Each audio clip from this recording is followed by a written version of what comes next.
Greetings, ladies and gentlemen, dear listeners. This is Khomeza Radio Africa, the voice of Khomeza, the organization everybody wants to be associated with. The mind, the journey, the destiny. We apply our minds to the journey that takes us to our destiny. That is our philosophy. We talk about the mind that is plugged and active, the sharing mind, futuristic mind, and inquiring mind. It is the journey that is enthusiastic, that is about promoting of our ideas. It is about giving as we learn. It's about retaining and investing our earnings. It's about searching for new opportunities. We talk about the destiny that is full of productivity and profitability. It's about social responsibility and caring. It's about growth and sustainability. It's about renewal and survival. So what does the radio do? We inform and entertain. We develop and educate. We empower and support. We associate and network. That's the idea.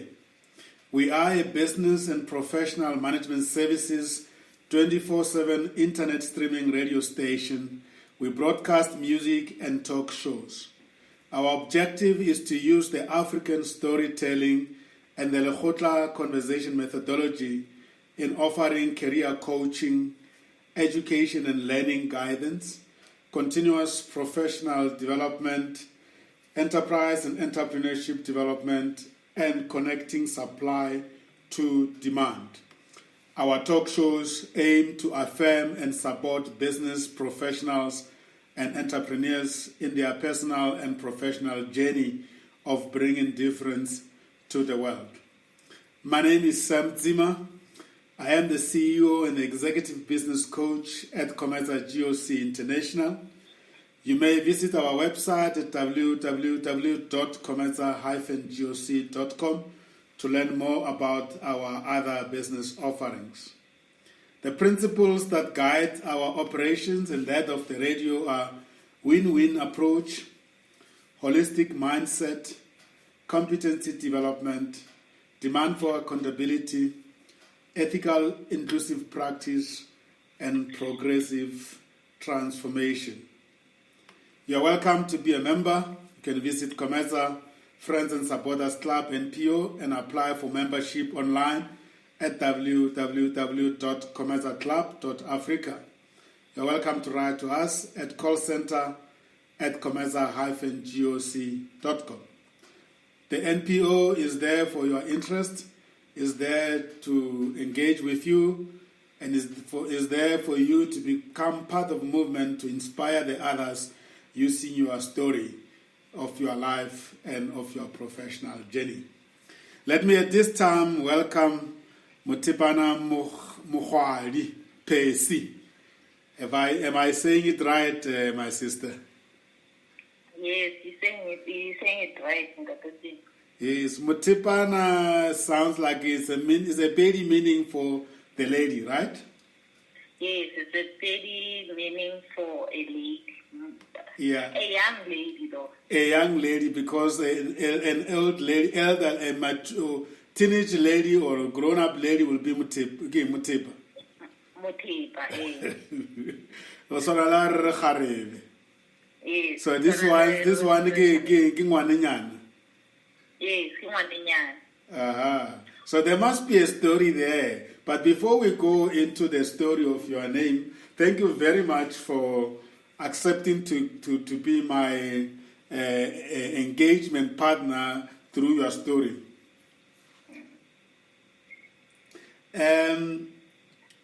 Let's check in. How are we doing? Body, mind, and spirit. Are we fully together? Yes, we are blessed. Yeah. I usually say we are blessed because I taught my 6-year-old to say when somebody asks you how are you, and you are saying, instead of you saying you are fine, because fine is being used Everybody overused. just say you are fine. It's overused. Even if you're not fine, you just say you are fine. But anything like you are blessed, you're great. Yeah. It's actually, even if you are not blessed at the time, it gives you adopt that energy. So You are grateful to be still alive and breathing. yes. Yeah. Yes. Your 6-year-old is a boy or a girl? She's a girl. She's a girl. Okay. So you're guiding her how in terms of how to engage with people, you know. Yes. Say what you are feeling, not just because it's a standard.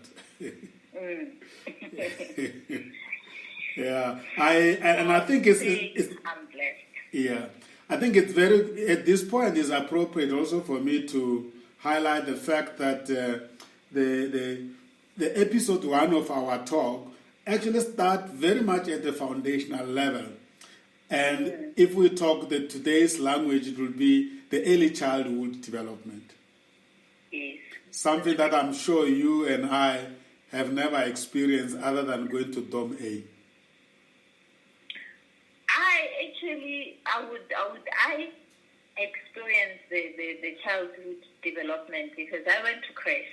I went to crash for, I think for my early age from 4, I can say, because I think I was lucky to I didn't graduate. I just went to crash, but I didn't graduate because I started my primary, my grade 1 now. And when I was 5 years, because I think I'm lucky to be born in March. So my 5 years starts in March. So I was lucky to be with those that were 6 years at the time, the 88 at the time that were 6 years, and I was 5 years, so I was a little bit more younger. But I had the experience of going to crash. It's just that it was a bit long, though. You know, in a village, you would walk a bit. So my grandmother would take us together with my uncle. I call him my uncle because he's when he sees my grandmother, he's saying Mamukhulu. I see. So yes. Yeah. So we grew up together in one house. So our grandmother will take us and take us halfway, then we would walk to the crest that we would walk to. Little did we know that this woman, when we go, she stops until, you know, you so on the road you would go until then you disappear. So she would look at us until we disappear.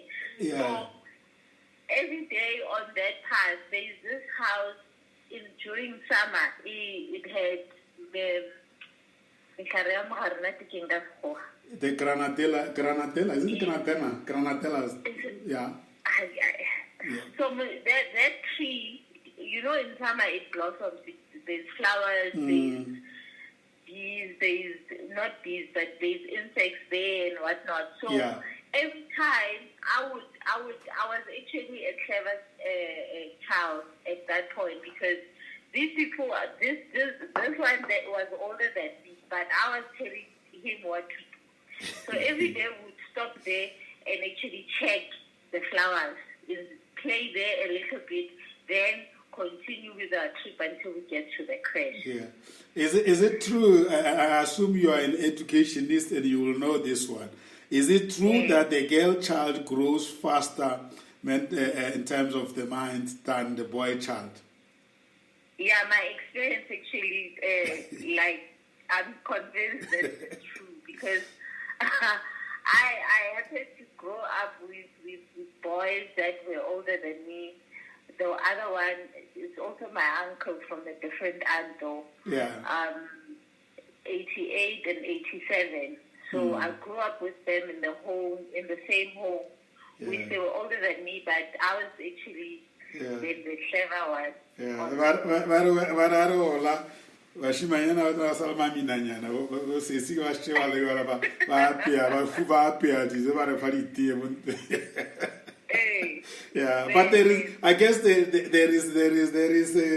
is a God's magic behind that, you know. But anyway, that's another discussion for another day. And yeah, we have adopted this principle. Actually, we have an early childhood development agency, and our thinking, because we have been working with young people for a very long time. This year will be 23 years old as an organization. And we have just learned by the young people by being with them through football, music, you name it.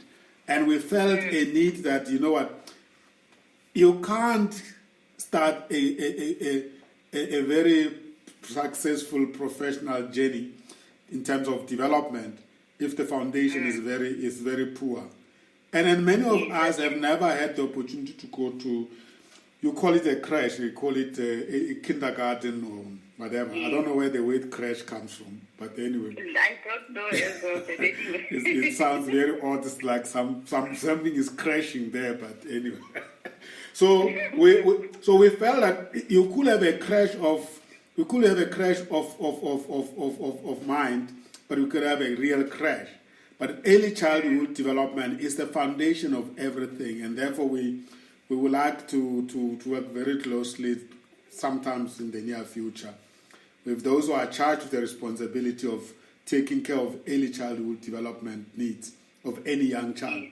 So I'm glad you experienced it, and then I think you know the difference between those who had that type of opportunity and those who did not have. So I just thought, by the way, I should mention it, that it's very much uppermost in our mind. And we want the young children to be engaged very early in their development. If there's no early childhood, kindergarten, then let there be activities where they are taken care of as if they are at kindergarten. Will you agree with that? As a mother, you will probably appreciate it. Yeah, it's actually a very important part. But I might say, I think it's very important to highlight this. You know, there is a very, very big difference that I've actually experienced between early childhood in the urban areas. Like, for example, I stay in Pretoria. And for the longest time, my kids were at home. So it means this 6-year-old was staying at home and going to the kindergarten that side. And while I'm here trying to work, and making sure that, because at that point in time, I couldn't bring everybody where I'm staying. So having to have her come this side and go to the kindergarten this side, it's actually a way different ballgame together, because even the teachings, because, for example, just the mere English, there in our class at home in Kutupu, where I come from, they teach you that and you know, a child knows that. Yes, of course the child will know how to count 1, 2, 3, but in terms of just having to construct a simple English easy sentence, it becomes a very difficult thing. But I saw her transitioning to show that it's very easy. You know, when these people are still in their early age, it's very easy.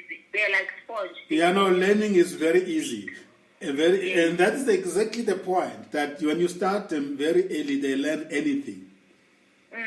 But also, I think the point you are raising, Mothepana, it's also very important for us to take into consideration what you are sharing with us now, how they are being taught. It's also environmentally induced. And I think you will find that your child is much better than those kids in that village who do not go to the kindergarten. Because learning is learning, whether you're doing it in English or in Afrikaans or in Vernac, it's learning. I think, and in fact, I would like to say that English is not really the issue. The issue is the methodology they use to teach them. because I think the methodology, because and then I think also, and we'll go deeper into that. When I discovered late in my professional development that actually the how to learn is a subject, which is never taught. We're never taught how to learn. And we are expected just to learn. So they just make you cram this book to recite these things. They don't say that is another method of learning, but that was the only method of learning. There are other methods of learning where they say, go and read this book and then tomorrow tell us what you have understood. Maybe just to add from a personal experience again is the path of career that I took it was not what I wanted, and not because of anything. It was just because of the mathematics, how I was taught mathematics at the time. And I think my mother was actually, she only got a lucky to be appointed as a mathematics teacher when I was doing matric. And she realized on my last paper of mathematics that I didn't even get the basics of this math. She had to sit with me, as frustrated as she was at the time, to try and see if she can catch up so that I can maybe just write something to the following day. Wow. Which then I'm actually adding on what the method part of the teaching, because it's not like the teachers were not there. They were there, but how I think it's in the rural areas, if you don't have the passion, first is the passion, secondly is the know-how to teach this. You might know and understand math, you might be as good as you are, but if you don't have the good method to teach somebody else, it kills a whole lot of people. And I think that's how we as well got to be disadvantaged, because I think the entire school was more of, at the time it was high grade and standard grade. So we were all just taken to standard grade. No one was supposed to even think or dream of saying, I'm going to do a high grade, because I think they knew that we would never even make it to a B of a standard grade. Why would we even say somebody must go to a higher grade? So the whole attitude towards the subject of learning is what we need to get right. And it's fascinating when I as a coach, I work a lot with psychological concepts, theories.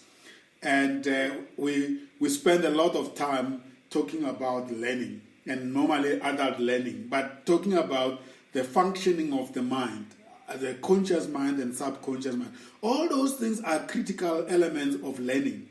And if in the process of facilitating learning, you don't engage with this concept of learning, to also be interested in knowing which child has got what limitations in terms of this subject called learning, then we have a problem. But I hope people like yourself and myself, because learning doesn't only start when you are born, it starts at any point in time. And I would like to challenge everybody out there and say that if you have never really enjoyed learning, the subject called learning, how to learn, engage with it, get it right. You will realize that you will want to go back and redo everything that you did, because you learned the wrong way. It's like if they teach you how to drive, they drive wrong way. They don't teach you the lessons, the signs of the road. You get breaking the laws left, right, you're getting tickets left, right, until you decide, let me go and learn something, because it looks like I've learned the hard, long way. And only then you get given this book. And then you get to realize afterwards, my goodness, everything I was doing, I was breaking the law every day. There was no way I would not get a ticket. Because I didn't learn the law, the rules of the road. I just learned how to drive this damn thing. So that's how we learned. And I think it is also because of, it's a Bantu education. It was intentional as well. It was imposed purposefully. So. Yeah. Anyway, Mothepana, you and I, we are ahead of ourselves. Let's go back. Yeah. let's start where you start. Who is Mothepana and how do you become Percy?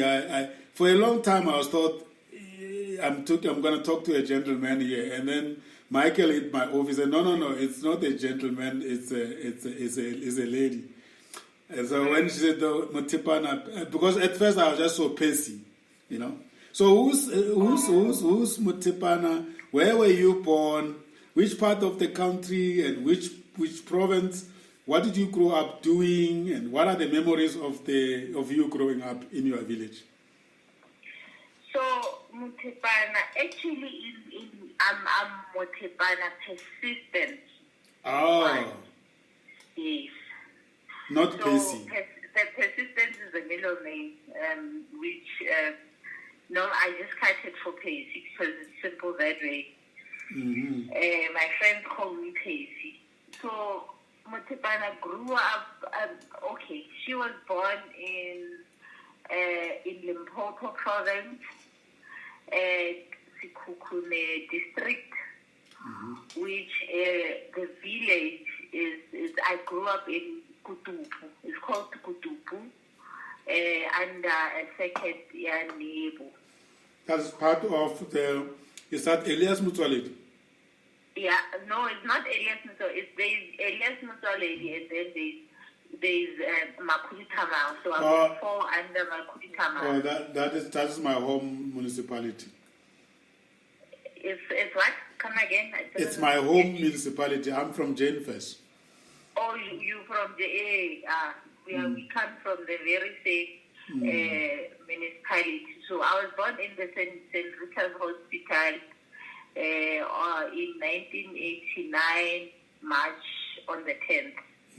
There. So I grew up in a small village called Kutupu. I just reorientate me. I know of Kutupu, but I sort of like it's escaped my mind. Give me the landmark of Kutupu, which is the nearest common place to Kutupu. There is Masrumule Park. Yes. On our main street, we have Masrumule Park. So on the four-way of Masrumule Park, there is a route that goes to Kutupu.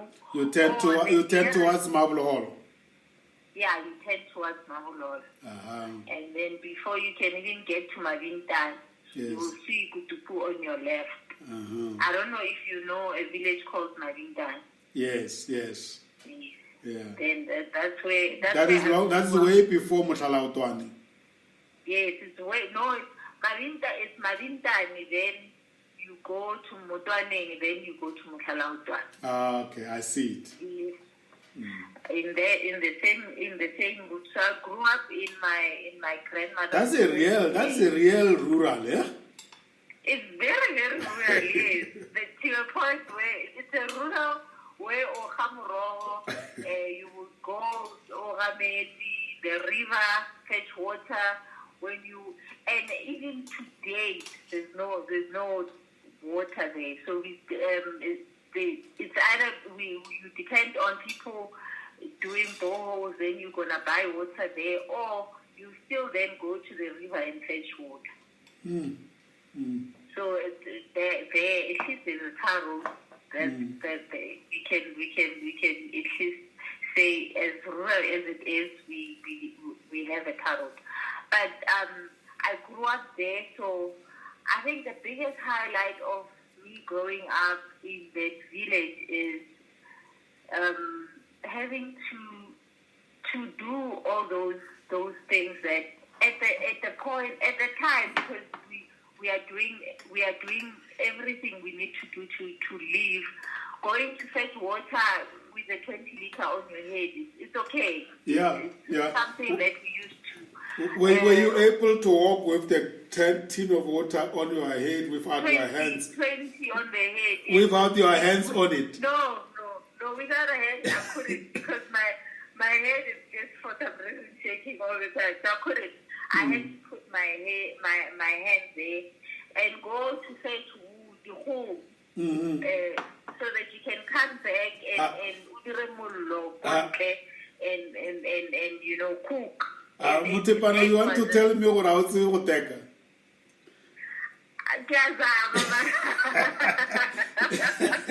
You know that is very interesting. That they say that to check if the Makoti is a true Makoti, the first day of arriving home, the first week of arriving home after they've married you, and you are with your in-laws, they take you to the river.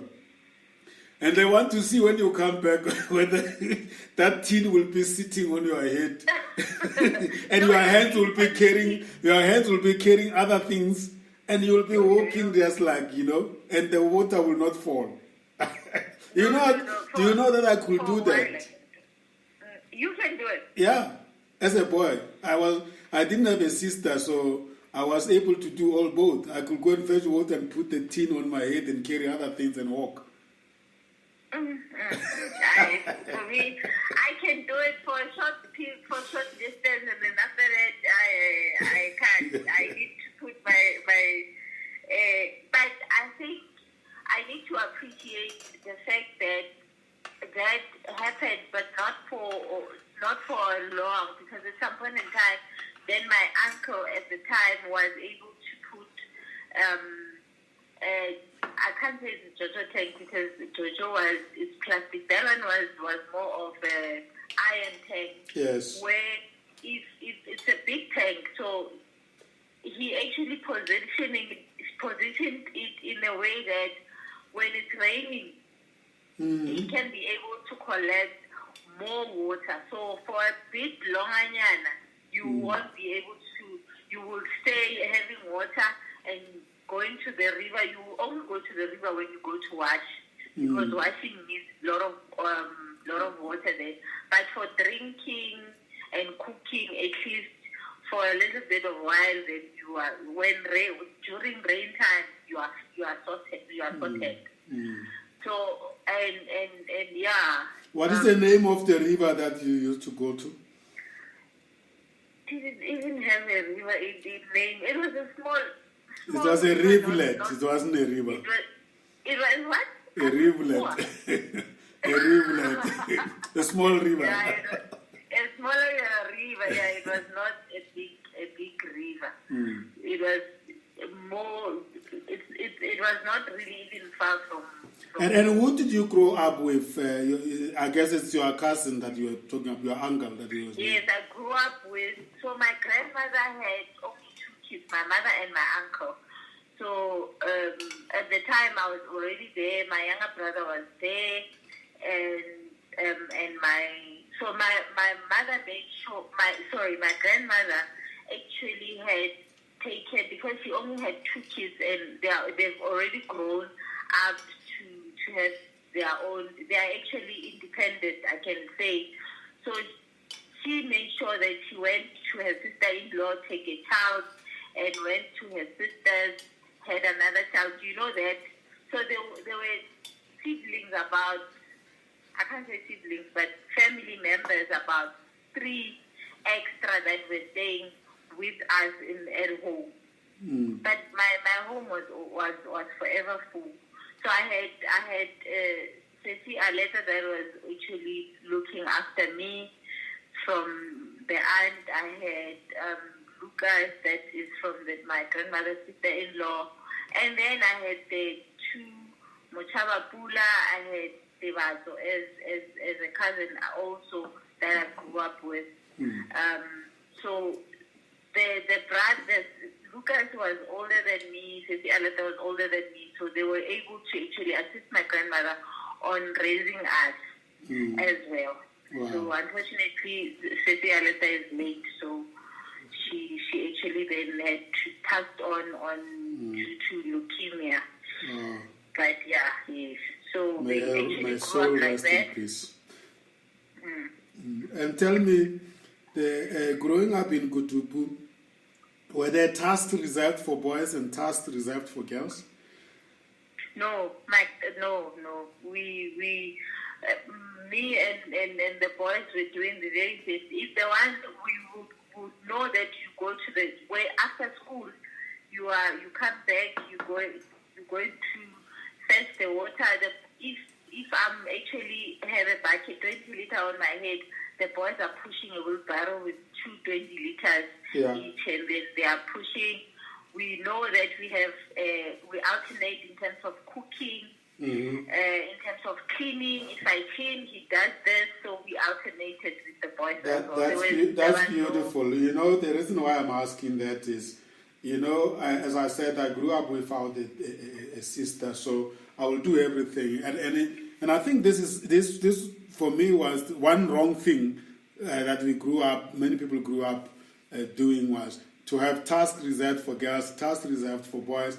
And later in your life, you realize that they were denying you the opportunity to help yourself. Because, for instance, cooking and cleaning and all those type of things that were done by girls, boys never get to know how to clean themselves, to clean after themselves.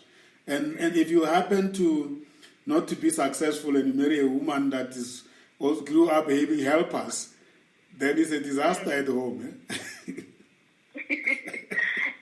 And another thing, I think it's just it creates a patriarchal way of the community, because then boys grow up having some sort of expectations to say, this is not for me, it's for somebody else. Yeah. It's not even creating a balance at home. And that's why we have so much to correct now. But anyway, that is also a very interesting discussion. We need to sometimes have time to talk about that. That there are certain things that you grew up doing that were not wrong then, that actually create problems that we have today, and actually we look at things in fresh perspective. So tell me, I can't ask about amenities in the village, but the khoro and all those type of things where people of the village get together and do things together. Any memories of activities that you will do in the village jointly, other than going to Manyalo, to the weddings and Mafu and other things, but things that were created for community to get together? The only thing I can put on my head was there was we call it Kikasiriki. It was just a one room bladder or two room. I think it had two doors where the Duna would call. We didn't have a chief, so we had a Duna that represented the whole. That was representing the whole community. So, but where was he reporting to? Which royal house was he reporting to? I think he was reporting Pokwani. Amasirumuli.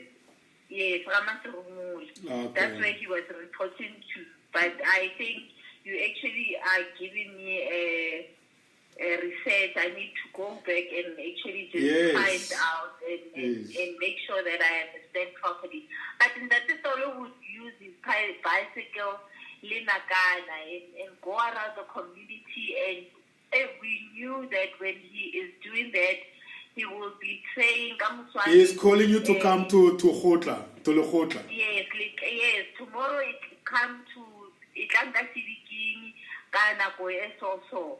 Then the community will then gather there in the maybe the message will be delivered. Isn't that fascinating? It reminds me growing up in a small village of Muripani, and the calling a meeting to the Lekgotla was the easiest thing. All what they'll do, they will sometimes they will inform you, but they will give children letters from school. Then we meet at the school. But sometimes, if it's an emergency, they just hit the iron. That's why you hear other people say CPL. So they will hit the iron and everybody will come. Yeah. So you had that type of arrangement. Yes. But another thing, civic was another way of a sort of a punishment for.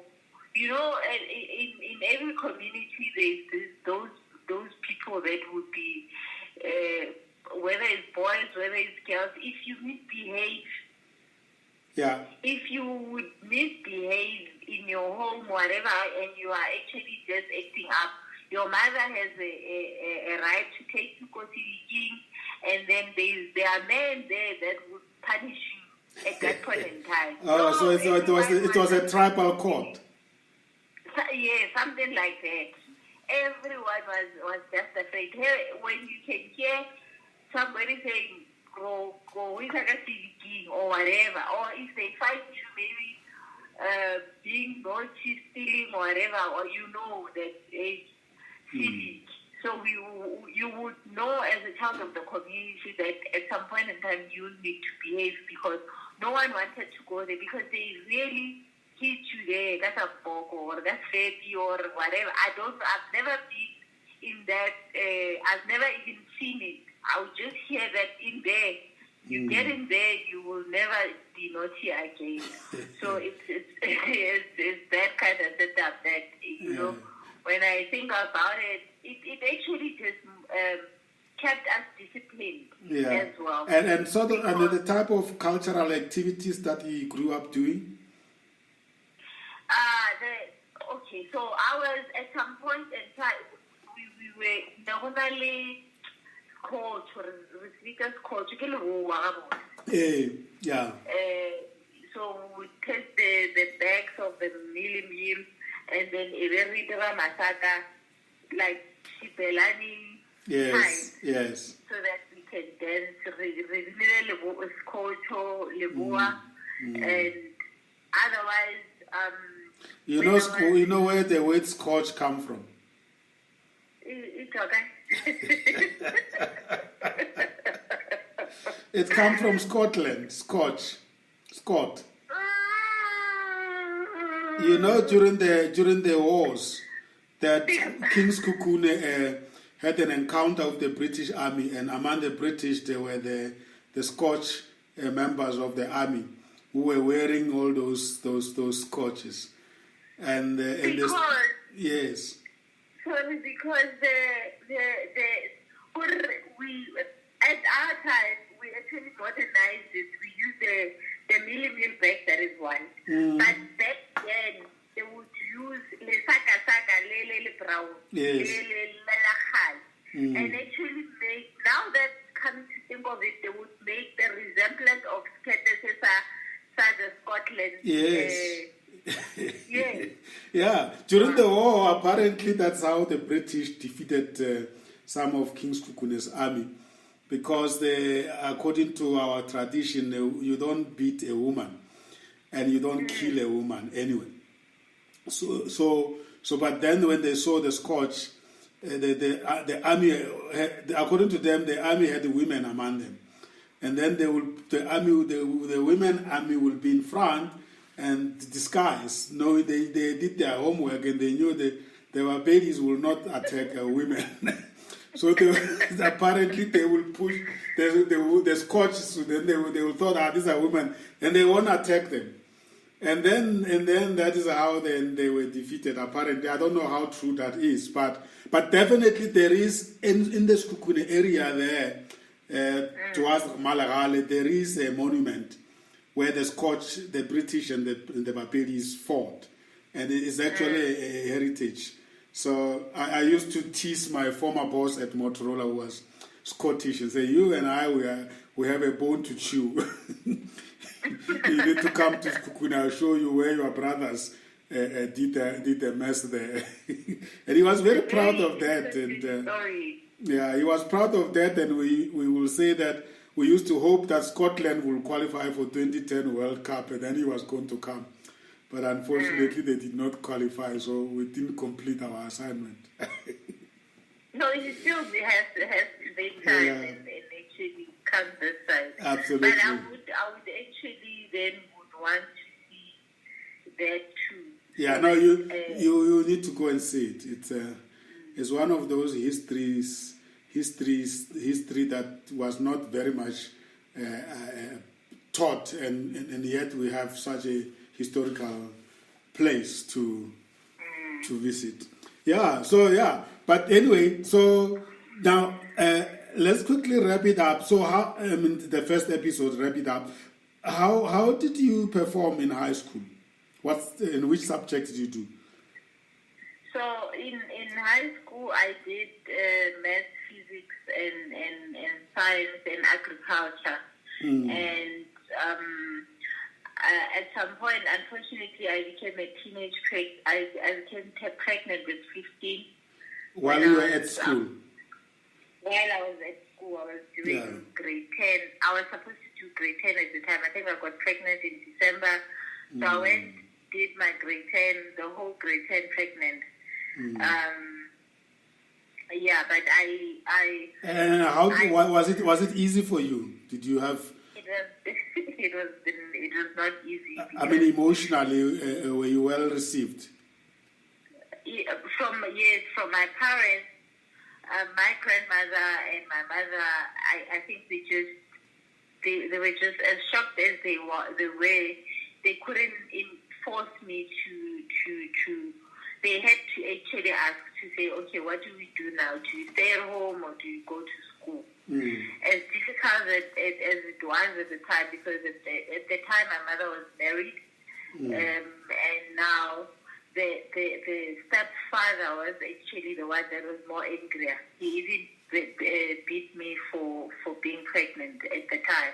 No. So it was actually this, that roller coaster, but I had to just choose, because he was the one saying, you are not going to school.